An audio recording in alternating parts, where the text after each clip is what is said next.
Eu gostava que nós nesta manhã pudéssemos falar sobre a âncora da alma. As âncoras têm um papel essencial nos navios. Elas evitam que o navio, portanto, seja levado pelas ondas e pelos ventos.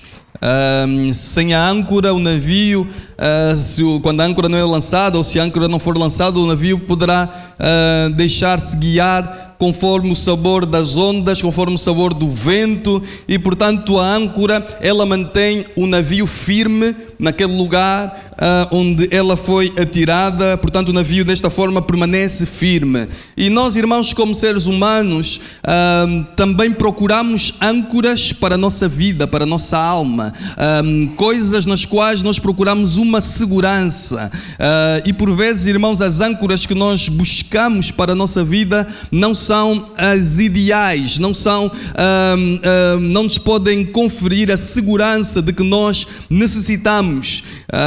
Podemos falar de vários tipos de âncoras que o homem procura e busca e faz para si mesmo, como há pessoas que se refugiam no álcool, nas drogas, no seu trabalho, noutras pessoas, noutros seres humanos. Portanto, irmãos, são muitas as âncoras que nós podemos demonstrar aqui como exemplo, mas a verdadeira âncora e a âncora que verdadeiramente faz a diferença e que sustenta a nossa vida, naturalmente, que é Deus e a sua palavra. E portanto é sobre isso que vamos falar nesta manhã. Naturalmente que vamos nomear aqui, com base neste texto, três âncoras, podemos assim dizer, três âncoras essenciais. Claro que no geral a nossa âncora é o nosso Deus, mas eu gostava de especificar três âncoras que são essenciais para nos manterem firmes na nossa fé em Deus. Esta carta aos Hebreus, ela foi escrita para um grupo de irmãos hebreus, efetivamente, que estavam espalhados, estavam a ser perseguidos. Naturalmente, eles converteram-se ao cristianismo e por isso outros hebreus, outros judeus, perseguiam-nos por causa da sua fé em Cristo. Os seus bens eram-lhes retirados, eram humilhados, portanto, eram abandonados pelos seus familiares. Eles estavam, de alguma forma, a pagar o preço de ser cristão, de se assumirem como cristãos. Meus irmãos, ainda hoje, nós como igreja pagamos preço por nos assumirmos como filhos de Deus, porque o mundo, como diz a palavra do Senhor, ele jaz no maligno. Por vezes nós, ao nos assumirmos como filhos de Deus, enfrentamos o escárnio de outras pessoas. Ao assumirmos que cremos em Deus e na sua palavra, por vezes podemos encontrar desprezo. Mas, meus irmãos, eu gostava de lembrar que há irmãos nossos na fé ainda hoje que enfrentam situações muito piores do que estas.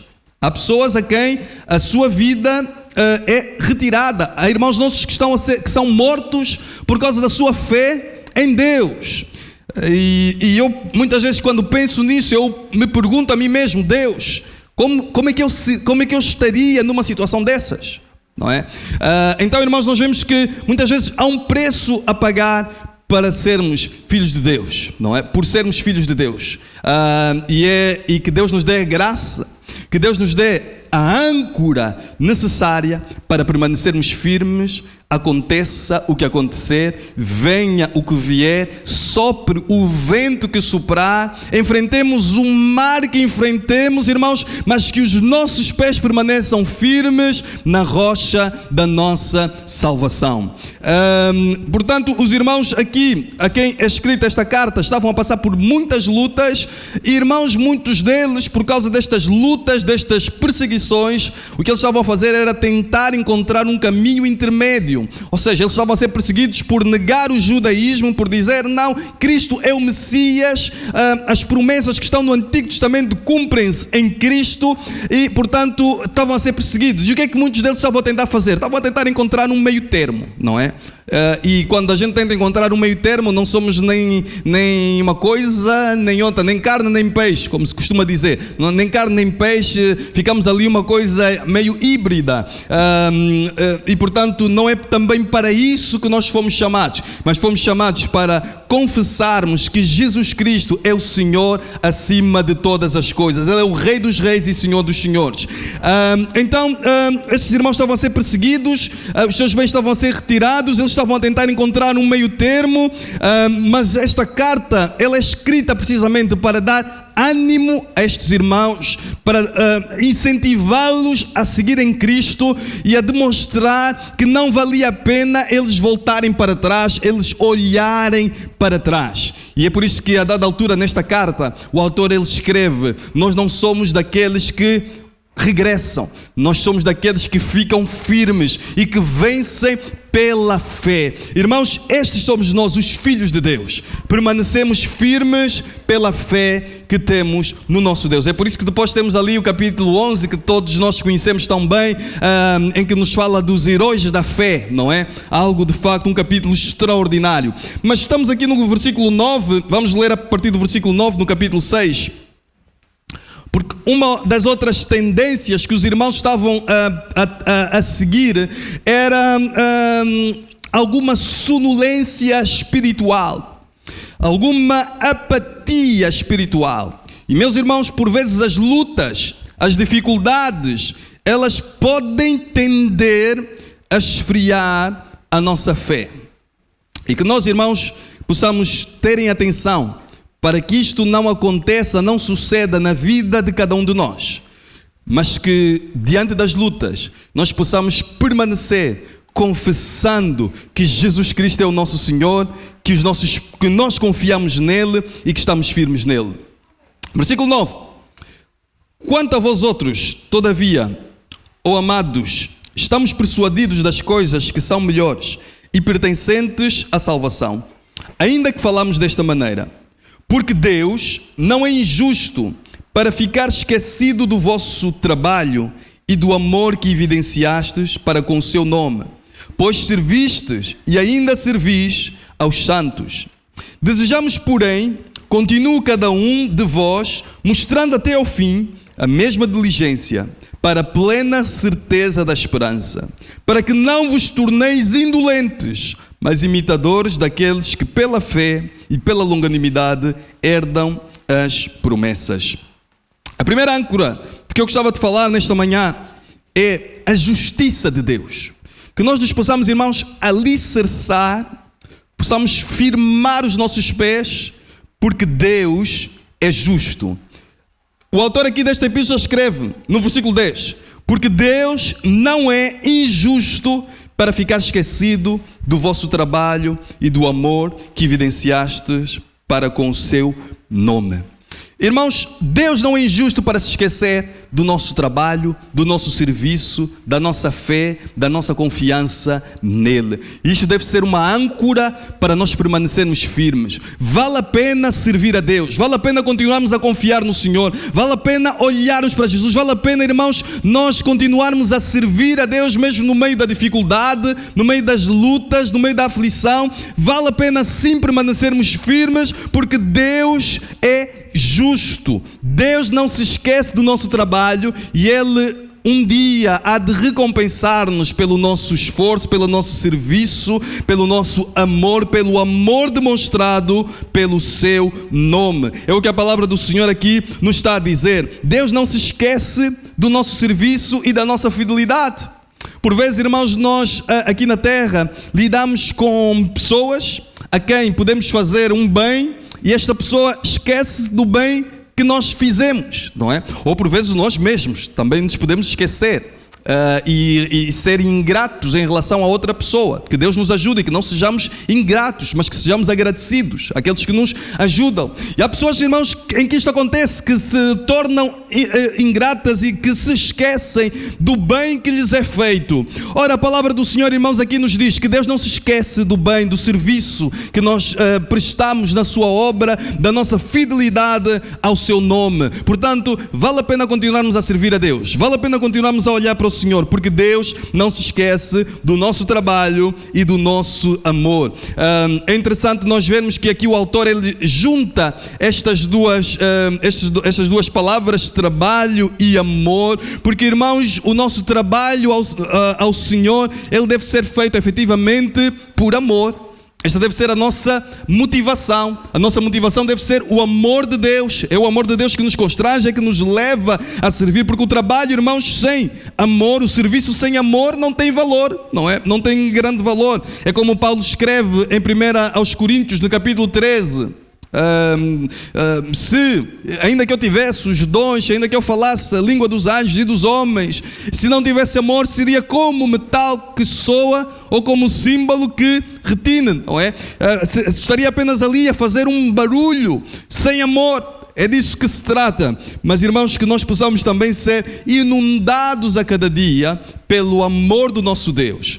O amor do nosso Deus que nos leva a servirmos uns aos outros, a servirmos o próximo. Que nós tenhamos também, meus irmãos, este desejo, não é? A cada dia, de nos servirmos uns aos outros, de servirmos ao Senhor. Naturalmente que nós, ao servirmos o próximo, servimos ao Senhor. É dessa forma que servimos o Senhor. A dada altura Jesus diz, eu estive nu, não me vestistes. Estive com fome, não me destes de comer. Estive com sede, não me destes de beber. E os discípulos admirados perguntaram: Mestre, quando é que tu estiveste nestas condições e nós não suprimos estas necessidades que tu tinhas? Jesus disse: olha, quando não fizeste a nenhum destes pequeninos, não é? Ou seja, quando nós fazemos ao nosso próximo, aos nossos irmãos, é como se fizéssemos para Deus. Então nós servimos a Deus, servindo-nos também uns aos outros, não é? Então, irmãos, que nós também possamos ter isto em atenção e possamos ter esta mentalidade, este desejo no nosso coração de nos servirmos uns aos outros. Não o serviço para acumularmos méritos nem vaidades, mas para a glória do Senhor nosso Deus. O versículo 11 diz: desejamos, porém, continue cada um de vós, mostrando até ao fim a mesma diligência, para a plena certeza da esperança. Então o autor aqui, ele diz que o motor, esta âncora é um motor para prosseguirmos até ao fim. Desejamos, porém, continue cada um de vós mostrando até ao fim a mesma diligência. Ele está a dizer: continuem, meus irmãos. Continuem a servir a Deus com a mesma diligência, aquela diligência com que vocês começaram lá atrás. Não deixem essa diligência ficar para trás, mas continuem com a mesma diligência, com o mesmo amor, com o mesmo zelo no vosso coração, servindo a Deus. Irmãos, esta palavra também é para cada um de nós que já servimos a Deus, que estamos no caminho do Senhor e somos desafiados pela palavra do Senhor a continuarmos a servir o nosso Deus com a mesma diligência, com o mesmo amor. Algo que me impressiona bastante na palavra do Senhor é o exemplo de Caleb, não é? Porque Caleb, irmãos, ele teve fé. Ele foi um dos espias enviado por Moisés à terra de Canaã. Foram 12, ele era um dos 12, ele e Josué, e os outros não são mencionados, não é? Eles regressam, apenas Josué e Caleb estavam com fé e com confiança. Josué e Caleb disseram: vamos vencer, Deus é conosco. Os outros 10, não, isto não vai dar certo. As cidades são muitos, os muros são enormes, gigantes, aqueles homens são enormes. Nós somos como gafanhotos aos olhos deles. Eles vão dar cabo de nós, eles esmagam-nos, não é? Mas Josué e Caleb, não. Deus vai nos dar a vitória. O povo, mas esses 10 tiveram mais influência, o povo desanimou, o povo duvidou e o povo, portanto, não entrou naquele instante, naquele momento, não entrou na terra prometida. Passados, irmãos, 40 anos, nós vemos novamente, agora já não era Moisés, agora é Josué, o líder do povo, e vemos novamente o mesmo Caleb.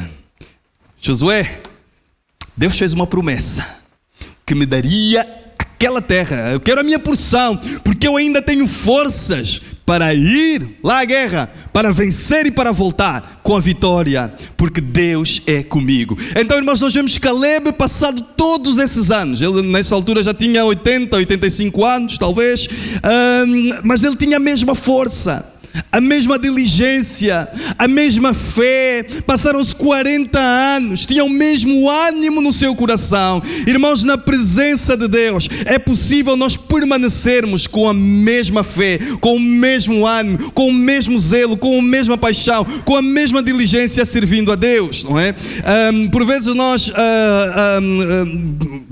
podemos ter a tendência de pensar: antigamente é que era, quando eu me converti é que era, tinha aquele zelo, aquela paixão, não é? Irmãos, em Caleb, nós percebemos, através do exemplo de Caleb, que o Deus não muda. Ele permanece o mesmo, ontem, hoje, eternamente. Ele que nos reveste da sua graça, Ele que nos reveste da sua força para nós continuarmos. E é o que o autor aqui está a dizer: desejamos, porém, continue cada um de vós, mostrando até ao fim a mesma diligência. Então, irmãos, mostremos a mesma diligência até ao fim. Não fiquemos a meio.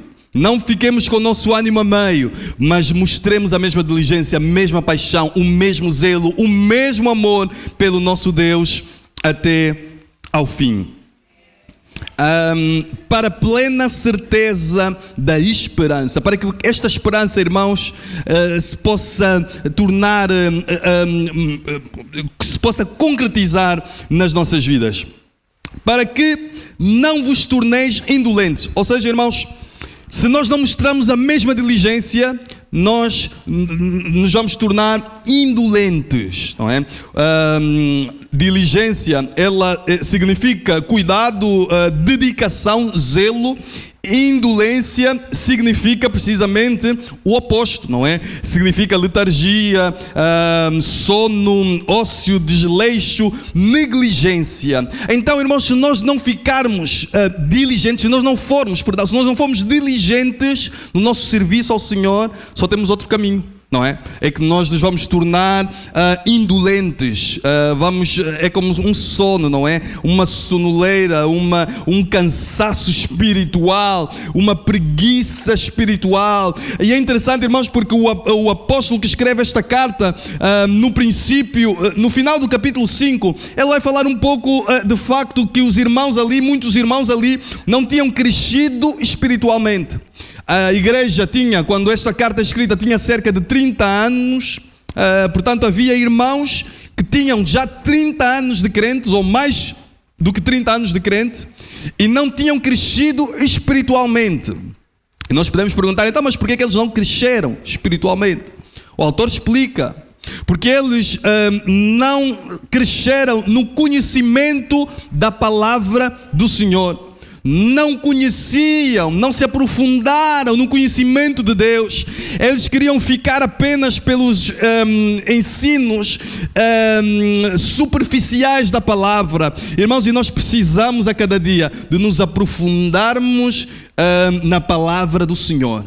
Não apenas de um conhecimento superficial, mas aprofundarmos, porque quando nós nos aprofundamos a palavra, nós vamos conhecendo melhor quem Deus é. Deus vai revelando melhor, vamos vendo Deus de uma forma mais nítida, porque esta é a forma com que Deus escolheu revelar-se a nós, é através da sua palavra, e nós precisamos de meditar nela dia após dia. Como Deus também disse precisamente a Josué: medita nela, na palavra, dia e noite. Josué estava preocupado: como é que eu vou ser fiel? Moisés tinha sido um líder extraordinário, não haja dúvidas, de uma intimidade com Deus extraordinária, como nenhum outro ser humano teve, não é?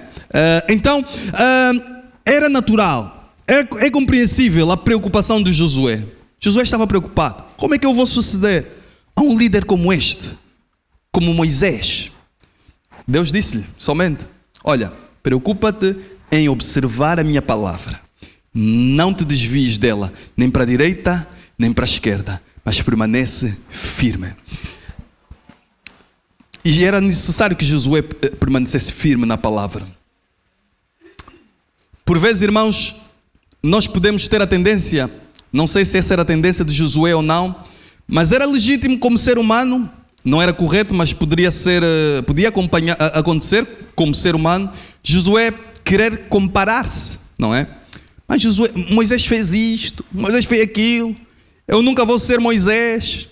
E por vezes, irmãos, nós ficamos presos àquilo que o outro é e queremos ser aquilo que o outro é. E como não somos aquilo que o outro é, deixamos de servir a Deus, ficamos desanimados porque não somos o que o outro é. Mas Deus não nos chamou para sermos o que o outro é. Deus chamou-nos a cada um de nós para sermos aquilo que Ele quer que nós sejamos. Então o que temos que fazer é disponibilizar a nossa vida nas mãos de Deus e dizer: Senhor, eis-me aqui. Usa-me segundo a tua vontade e o teu querer. Não temos que estar preocupados com a forma como Deus usa A, B, C ou D. Nós temos que estar preocupados em disponibilizar a nossa vida nas mãos de Deus, para que Deus nos use como Ele quer e para a glória do seu nome. Então que nós possamos disponibilizar, irmãos, a nossa vida e não ficar indolentes, sonolentos. A palavra do Senhor nos diz: vigiai e orai. Vigiai e orai. Nós estamos, irmãos, a viver os últimos tempos. Jesus Cristo virá buscar a sua igreja. Não sabemos quando, ninguém sabe o dia nem a hora. Mas é importante que cada um de nós vigie e ore. Porque, irmãos, basta nós olharmos à nossa volta e vermos os acontecimentos no mundo para percebermos que efetivamente Jesus Cristo brevemente virá buscar a sua igreja. Permaneçamos firmes até ao fim, mostrando a mesma diligência para a plena certeza da esperança, para que não nos tornemos indolentes, mas imitadores daqueles que pela fé e pela longanimidade herdam as promessas. E é bonito nós olharmos para isto, porque o que o autor aqui nos está a dizer é o seguinte: olha, meus irmãos, nós temos exemplos que podemos seguir. Vocês não são os primeiros, já houve outros há muitos anos atrás que tiveram a mesma fé que vocês, que se mostraram diligentes, guardaram a palavra de Deus no seu coração, e por causa da sua fé e de guardarem a palavra de Deus, por causa da sua diligência, eles herdaram as promessas. Isto também vai acontecer convosco se vocês guardarem a palavra do Senhor, se mostrarem diligentes. Então, irmãos, ele mostra-nos esse exemplo. O autor aqui desta epístola aos Hebreus, ele vai dando vários exemplos ao longo das Escrituras, ao longo desta carta. No capítulo 4, 3 e 4, ele deu um exemplo negativo sobre o povo de Israel, um exemplo em que o povo não se mostrou diligente, mostrou-se de alguma forma indolente, precisamente no momento em que os espias foram enviados, não é? E trouxeram um relatório negativo da terra, falaram mal da terra que Deus lhes tinha prometido, e portanto, irmãos, o autor vai buscar este exemplo para dizer ao povo: olha, cuidado, não nos deixemos endurecer o coração como eles fizeram lá no deserto. Mas agora ele mostra um exemplo pela positiva, aqui no capítulo 6, um exemplo positivo. E que exemplo é este? É o maior exemplo de fé, não é, que nós temos, que é o exemplo do próprio Abraão. Que nós possamos imitar o exemplo de Abraão, daqueles que pela fé e pela longanimidade herdam as promessas. Aqui no caso, então, Abraão dá-nos o seu exemplo, deixa-nos o seu exemplo para nós também seguirmos. E guardemos, irmãos, estas duas palavras no nosso coração. Como é que eles herdam as promessas? Pela fé e pela longanimidade, ou paciência, não é? Irmãos, precisamos de ser pacientes na tribulação e guardar a promessa de Deus no nosso coração com fé. Fé e paciência. Fé e paciência. Diz o salmista: esperei pacientemente no Senhor e Ele se inclinou para mim, ouviu o meu clamor. Irmãos, aquele que espera no Senhor, ele efetivamente recebe a graça, a bênção do Senhor. Versículo 13 diz: pois quando Deus fez a promessa a Abraão, portanto, só para recapitular, vimos a primeira âncora. Deus não é injusto, ou melhor, Deus é justo. Por isso vale a pena permanecermos firmes em Deus, porque Deus é justo. Temos a justiça de Deus como âncora da nossa alma, para nós não nos deixarmos levar pelos ventos desta vida, porque Deus é justo. Versículo 3 então: pois quando Deus fez a promessa a Abraão, visto que não tinha ninguém superior por quem jurar, jurou por si mesmo, dizendo: certamente te abençoarei e te multiplicarei. E assim, depois de esperar com paciência, obteve Abraão a promessa. Pois os homens juram pelo que lhes é superior, e o juramento, servindo de garantia para eles, é o fim de toda a contenda. Então, nós vemos que o juramento de Deus também é uma âncora para a nossa alma. O juramento de Deus é uma âncora. Mas é estranho, irmãos, nós pensarmos em Deus jurar, não é? Porque normalmente o ser humano, quando jura, ele jura porque sente necessidade no nosso dia a dia. Estou a falar do nosso dia a dia. Quando nós juramos, ou quando o ser humano jura, nós crentes não, a palavra do Senhor nos diz que não devemos jurar, mas quando o ser humano normalmente jura no seu dia a dia, ele jura porque sente necessidade de transmitir uma maior credibilidade à sua própria palavra, não é? Ora, irmãos, Deus, tudo aquilo que Ele diz é absolutamente credível, não é? Deus cumpre sempre as suas promessas. Então, por que Deus jurou? Por que Deus precisou de jurar? Já vamos responder esta pergunta um pouco mais à frente. Agora, eu gostava que nós pudéssemos abrir, já vamos voltar aqui a Hebreus capítulo 6, mas que pudéssemos abrir rapidamente em Gênesis capítulo 22, onde Deus faz este juramento que está aqui a ser referido.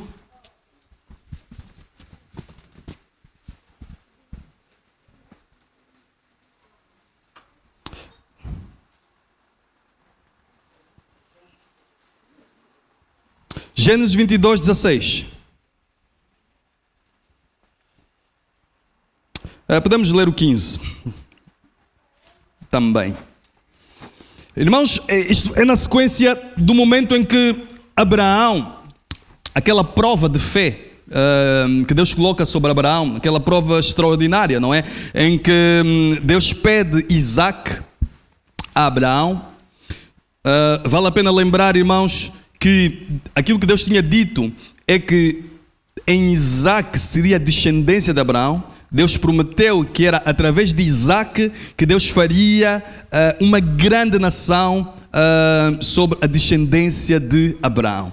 E Deus pede a Abraão que Abraão oferecesse Isaac em holocausto. Ora, o holocausto era uma oferta em que, no caso, o animal normalmente era totalmente queimado, não é? Tinha que ser morto o animal, o seu sangue derramado e totalmente queimado.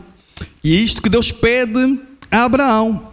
Abraão, naturalmente, Deus ainda está a revelar-se, estamos no princípio da Bíblia. Abraão, naturalmente, que ainda não sabe que o nosso Deus, e isso é importante, o nosso Deus naturalmente não pede sacrifícios humanos, mas havia deuses naquela cultura que pediam sacrifícios humanos, e ao longo da história, não é? Nós vemos que certas divindades pediam sacrifícios humanos. Então Abraão pega no seu Isaac, vai, e ele ia mesmo sacrificar o seu filho, por obediência e fé em Deus. O que nos demonstra de facto uma fé extraordinária. Não é só a questão dele entregar o seu filho, ele matar o seu próprio filho. É também o facto de neste ato ele saber que ainda assim, ainda que Isaac morresse, Deus haveria de cumprir a promessa. O que significava que Abraão cria, ele acreditava que Deus era poderoso, depois dele sacrificar Isaac, queimar Isaac, Deus era poderoso para fazer um milagre e ressuscitar novamente Isaac. É uma fé, irmãos, efetivamente extraordinária. Abraão, ele pensou, tudo pode acontecer, a única coisa que não pode acontecer é Deus mentir, é a palavra de Deus deixar de se cumprir. Por isso Deus vai cumprir a sua palavra, ainda que eu ofereça Isaac, Deus vai cumprir a sua palavra. Irmãos, e é este exemplo de fé que nós precisamos também de ter. não é? Pode acontecer o que acontecer, mas a palavra de Deus, ela não volta para trás. Deus cumpre as suas promessas. Deus não mente. Então, irmãos, que nós tenhamos este facto como âncora para a nossa alma. É que Deus, Ele é fiel. Então, depois de Abraão estar prestes a sacrificar o seu filho, Deus disse: calma, Abraão, não sacrifiques. Está ali o animal. E depois Deus vai dar então o juramento que nós queremos ler agora, e podemos ler no versículo 15 e 16.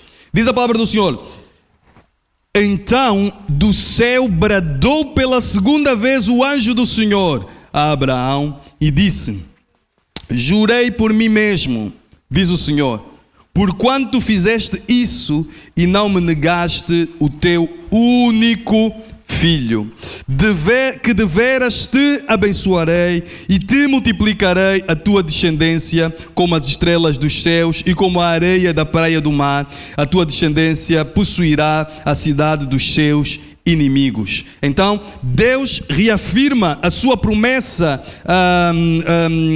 sobre Abraão, dizendo então que haveria de abençoar Abraão e o multiplicaria, e a sua descendência, portanto, seria muito numerosa. E a palavra de Deus diz: jurei por mim mesmo. A única possibilidade desta promessa não se concretizar era Deus deixar de ser Deus, porque Deus jura por Ele mesmo, porque não tinha ninguém superior e continua a não ter ninguém superior. Então Deus diz: ou eu sou Deus ou isso não vai acontecer, não é? Mas Deus é Deus, efetivamente. E esta possibilidade no fundo é apenas uma forma de Deus demonstrar que a promessa efetivamente haveria de se cumprir. Mas eu há pouco perguntei: por que é que Deus precisava de jurar se tudo aquilo que Ele diz é verdade, não é? Claro que Deus pretendia reforçar a sua palavra e demonstrar a imutabilidade desta promessa, deste juramento. Ou seja, Deus haveria de cumprir, acontecesse o que acontecesse, Deus haveria de cumprir a promessa de multiplicar Abraão e de fazer com que da descendência de Abraão houvesse bênção para todas as famílias da terra. Mas quem é que precisava desse reforço? Não era Abraão, porque Abraão já tinha demonstrado fé em Deus. Se ele teve a fé de oferecer o seu filho em holocausto, ele não, neste sentido, não precisava, porque ele estava absolutamente seguro da promessa, do cumprimento da promessa de Deus. Vamos continuar a ler a palavra do Senhor, versículo 17. Por isso Deus, quando quis mostrar mais firmemente aos herdeiros da promessa a imutabilidade do seu propósito, se interpôs com juramento. Então diz-nos aqui: por isso Deus, quando quis mostrar aos herdeiros da promessa, se interpôs com juramento. Então Deus queria que os herdeiros da promessa tivessem esta fé, esta absoluta certeza. O juramento foi feito por causa dos herdeiros da promessa. Não por causa do próprio Abraão, porque Abraão demonstrou esta fé em Deus, mas por causa dos herdeiros da promessa. E agora, quem são estes herdeiros da promessa? Não é? Quem são esses herdeiros da promessa? Claro, a descendência de Abraão, por um lado, mas o que é que isso nos diz respeito? Nós também estamos incluídos. Se nós lermos a palavra do Senhor em Gálatas, capítulo 3, versículo 7 a 9, diz o seguinte... Paulo está a explicar esta questão. Diz o seguinte então: ora, tendo a Escritura previsto que Deus havia de justificar pela fé os gentios, anunciou primeiro o Evangelho a Abraão, dizendo: todas as nações serão benditas em ti, de sorte que os que são da fé são benditos com o crente Abraão. Então, o concretizar desta promessa que Deus fez a Abraão, de que nele seriam benditas todas as famílias da terra, deu-se na vinda do nosso Senhor Jesus Cristo, através do qual nós temos recebido esta bênção de sermos filhos de Deus, de termos os nossos pecados perdoados, de sermos justificados dos nossos pecados. Então, a promessa apontava também para nós. Deus, então, se interpôs em juramento para que nós também tivéssemos plena certeza de que a bênção de Deus em Cristo repousa sobre os filhos de Deus, não é? E isto é âncora para a nossa alma. Significa que aconteça o que acontecer, venham as ondas que vierem, os ventos que soprarem, a nossa fé, a nossa âncora deve estar firme na promessa de Deus, no juramento que Deus fez lá a Abraão. Este Deus que prometeu a Abraão, Ele é fiel, Ele cumpre as suas promessas. Deus é digno de toda a confiança, é digno de que nós coloquemos os nossos olhos nele. Por isso, meus irmãos, não desfaleçamos, não desanimemos diante das lutas, não duvidemos das promessas de Deus, não duvidemos de que Deus está conosco. Se a nossa vida está nas mãos dele, se nós já nos rendemos a seus pés, já entregamos todo o nosso ser nas mãos de Deus, estejamos firmes que Deus é conosco. Amém? A palavra do Senhor nos diz: se Deus é por nós, quem será contra nós? É impossível, como diz aqui a palavra do Senhor, é impossível que Deus minta, não é? Versículo 17 ainda: por isso Deus, quando quis mostrar mais firmemente aos herdeiros da promessa a imutabilidade do seu propósito. O propósito de Deus é imutável. Se interpôs com juramento para que, mediante duas coisas imutáveis, nas quais é impossível que Deus minta, forte alento tenhamos nós que já corremos para o refúgio. Então o propósito disto é que nós tenhamos forte alento, forte ânimo para corrermos para o refúgio. O refúgio que é naturalmente o nosso Deus, não é? Então, irmãos, corramos para o refúgio. Corramos com perseverança, como o autor desta epístola fala no capítulo 12. Corramos com perseverança a carreira que nos está proposta. E ele usa esta expressão propositadamente. Para alguns dos irmãos a quem está a ser escrito, eles estavam, como eu disse anteriormente, sonolentos, indolentes, negligentes. Então ele escreve dizendo: corram. Corramos, irmãos, corramos todos para a presença de Deus. Corramos todos buscando mais e mais da graça do nosso Deus. Ele prossegue então dizendo para lançar mão da esperança proposta, versículo 19, a qual temos por âncora da alma. Então temos também esta esperança por âncora da nossa alma, e é uma âncora segura e firme, e que penetra além do véu, onde Jesus entrou por nós, tendo se tornado sumo sacerdote para sempre, segundo a ordem de Melquisedeque. Então, meus irmãos, nós temos esta âncora da alma. É uma âncora, esta esperança em Deus é uma âncora que os problemas não podem afastar-nos de Deus, porque esta âncora está segura e firme. Então é a âncora da alma que não permite que também as nossas emoções, porque por vezes acordamos de uma forma, outros dias acordamos de outra, mas irmãos, nem essas emoções também podem afetar a realidade desta âncora estar colocada, estar alicerçada em Deus. É uma esperança que penetra além do véu, ou seja, que nos leva à intimidade, à presença de Deus. É uma esperança, é uma âncora que nos leva ao Santo dos Santos, onde Jesus Cristo, o nosso precursor, aquele que vai à frente, já entrou por a nossa frente, abrindo um novo e vivo caminho do acesso a Deus através de nós. Nós temos Jesus Cristo então como nosso sumo sacerdote, e este também é um conceito que é desenvolvido aqui nesta carta, e muito importante. O ministério de Jesus como nosso sumo sacerdote é fundamental, porque no ministério de Jesus como nosso sacerdote nós compreendemos, entre outras coisas, mas uma das muito relevantes é que nós entendemos que Ele hoje está lá no céu, à destra de Deus, e Ele intercede por nós, não é?